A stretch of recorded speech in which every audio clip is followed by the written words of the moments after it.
Over the decades, establishing an efficient strategy for landing on the red planet has always required solutions far beyond the conventional. The soft surface, despite being a destination long coveted by travel agencies, spatial, pose unprecedented technical difficulties. Techniques such as the use of large airbags or complex controlled descent mechanisms by cables have already been used in shadows and rovers. However, these methods, although ingenious, are still far from the ideal point for transporting human beings. Given this scenario, NASA has been developing a new Mars landing system, which is based on the analysis of data from SpaceX. But it gives it very different principles than those initially expected. Surprisingly, this innovative approach may have no direct connection to the Starship itself, while offering essential elements to determine what the Starship will need to face when you finally reach the soft ground. Before understanding the method most recently proposed by NASA, it is useful to highlight the natural obstacles that make the descent to Mars so complex. The main distinction regarding operations on Earth or the Moon is in the atmosphere of the fourth planet in the solar system. This picture created a unique situation. In a courtyard, the air is too thin for the anaerobic space to use strategies based on atmospheric resistance. Like ordinary parachutes, effective aerodynamic braking. On the other hand, it is still dense enough to interfere with descent maneuvers. The air density on Mars is less than 1% of Earth's, resulting in very high terminal velocities, reaching close to an impressive 1,000 kilometers per hour. Approximately 4 times larger than those found on Earth. This reality already challenges NASA, ESA, and Russia, who had difficulty in adequately reducing the speed of spacecraft, and suffered several sound losses throughout the attempts. The soft atmosphere, moreover, creates a problem known as supersonic transition.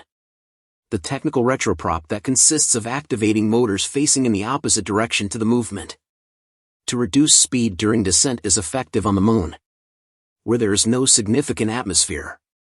However, NASA originally thought that this feature would only work well in the subsonic range. That is, below the speed of sound. On Mars, when the spacecraft begins to interact with the atmosphere, it still travels at supersonic speed. Sonar thrusters of these conditions could be, according to initial concerns, generate instability, formation of shock waves and turbulence capable of damaging the vehicle. The biggest fear was that engine plumes would create areas of high pressure, excessive heating and loss of control, making the retroprop ineffective for posing large ships, heavy and with high strategic value, such as those that will carry human beings. For a long time, this combination of rare atmospheres has, and the need for disaster relief in speeds above sound, left the impression that placing large payloads, structures, and human crew on Mars would be practically unfeasible with the available techniques. However, recent innovations in propulsion, especially those developed by SpaceX, began to challenge these assumptions. Elon Musk's company's experiments have challenged the conventional wisdom, opening space for new approaches and raising hope that technical barriers can be overcome. A turning point in this discussion occurred when Rodman A., NASA Jet Propulsion Laboratory engineer, presented surprising results obtained thanks to the cooperation between the agency and SpaceX. Between 2014 and 2017, SpaceX's Falcon 9 rocket flights have served as valuable testbeds. Equipped with special instruments, these vehicles collected detailed data during maneuvers to enter the Earth's atmosphere. These tests are not intended for use on Mars, but the information obtained about aerodynamic forces with thermal behaviors and dynamic pressures at high speeds were remarkably reminiscent of the conditions expected upon arrival at the red planet. So, without having to send anything specifically to Mars, NASA could study the effects of supersonic straight-line acceleration in a partially analogous environment. The immunological analysis of this data involved complex aerodynamic modeling, reconstruction of flight profiles, and use of thermal images. The results of these studies led to unprecedented conclusions about the dynamics of descent at very high speeds. During the Falcon 9's entry burns, researchers observed shock waves forming around the engine plumes.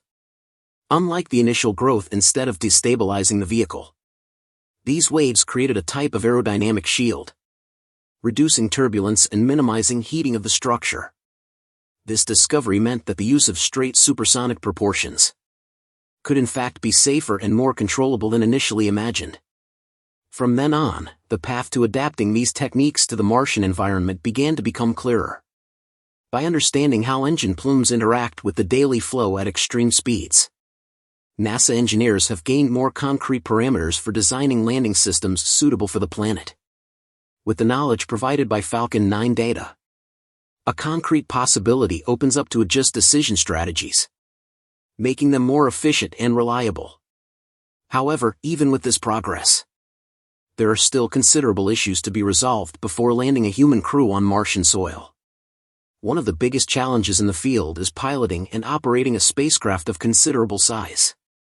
How to be chipped by such a tenuous atmosphere? Although it is already enough to complicate the decision, it is not dense enough to allow truly effective aerodynamic braking. Additionally, the aerodynamic control surface, with the fins or stabilizers, the desired effect may not occur at hypersonic speeds in rare and mad air. This raises questions about how to achieve stability and maneuverability during the critical phases of the decision. Another factor that can worsen the situation is the occurrence of frequent dust storms on the planet. These storms not only impair visibility and make orientation difficult, but they can also increase heating and turbulence at atmospheric entry. Sudden changes in wind direction and intensity, known as shear, represent yet another risk of loss of control, especially for a large ship. If the spacecraft manages to overcome these stages and reach the surface, new problems arise. The powerful engines used for landing can kick up rocks, dust, and debris from the ground, damaging essential companions and compromising the reuse of the vehicle for a future return. Therefore, it will be vital to create protection systems against vetoes and develop landing gear capable of handling uneven ground, avoiding structural damage and ensuring a safe and stable landing. In addition to the immediate issues related to landing, there is the challenge of establishing an infrastructure that will facilitate future operations. It is necessary to think about suitable surfaces for landing large vehicles without raising harmful particles. Preparing bases in advance minimizes risk, but there is detailed planning involved. Even though fuel production on Mars, through the use of resources, may be a long-term solution, the logistical and technical complexity. It will be necessary to have well-defined materials, equipment, and processes to store, produce, and supply fuel in a reliable manner. Another limiting aspect is the restricted range of launch opportunities to Mars. Due to the relative orbits of the planets, favorable windows arise approximately every 26 months. This periodicity reduces the margin of error. A failure not only implies immediate losses, but they can also push fixes and improvements 2 years into the future. Therefore, development teams need rigorous planning, robust technology, and a lot of patience, since it is not possible to test ideas in short intervals. Despite these challenges, confidence in the ability to overcome such barriers is based on previous achievements on Mars. Although most of the few successful on the planet involve robots, probes, and rovers, such missions offer valuable lessons. In January 2004, the Pirate Row reached the shore and returned on airbags, landing inside the Gaza crater. A few days later, its GMI Opportunity made a similar landing in another region of the planet. Opportunity has exceeded any expectations of durability, operating for thousands of days and providing information about the geological history of the planet, until they were asked to communicate after a dust storm in 2019. In May 2008, the Phoenix landed on Mars using part of the rare is planned for the Mars Solar Lunar mission, which were previously lost. In August 2012, the Curiosity rover arrived on the planet, using an innovative decision system, which suspended the vehicle by cable before releasing it to the ground. This complex procedure worked perfectly, allowing Curiosity to begin its detailed analysis of the crater. In November 2018, InSight landed to study the interior of Mars, monitoring seismic activity and collecting information about the structure of the planet, until the end of their mission in December 2022. Its goal is to search for signs of microbrain life and examine the ancient habitability of the Martian environment. The coupling of a larger vehicle during landing. The tiny helicopter was later released for test flight. In total, he carried out 72 successful flights, becoming the first aircraft to perform a controlled ratio flight on another planet. The path to landing humans on Mars remains fraught with questions, but the accumulated knowledge and recent innovations.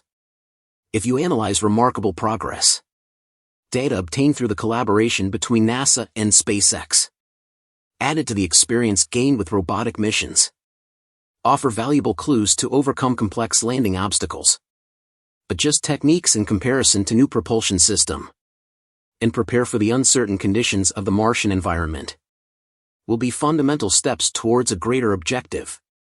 Put humans on the surface of another planet, and take a significant step in exploring our solar system. It is clear that a reliable, safe and repeatable method for landing on Mars has been developed. Is an unprecedented challenge. But the space industry has demonstrated on several occasions its ability to break down barriers considered insurmountable. With continuous studies, technological advances, and the desire to learn from each attempt, the expectation is that the knowledge generated by past and present experiences leads to increasingly efficient landing systems. In this way, the dream of taking humans to Mars gradually becomes more tangible. And you, like Elon Musk, think we will land on Mars in the next few years? Or will it still take decades for that to happen? Leave your opinion in the comments. If you like this content, leave your like, subscribe and share. And that's about it for today's episode. Thank you so much for tuning in, and that's all for today's update. If you enjoyed watching and found it useful, please make sure to subscribe to my channel and hit the like button. And if you want to support our channel and if you want to be up to date, you can become an exclusive member, so click on our perks through the link in the description below. Thanks to watching and see you next time.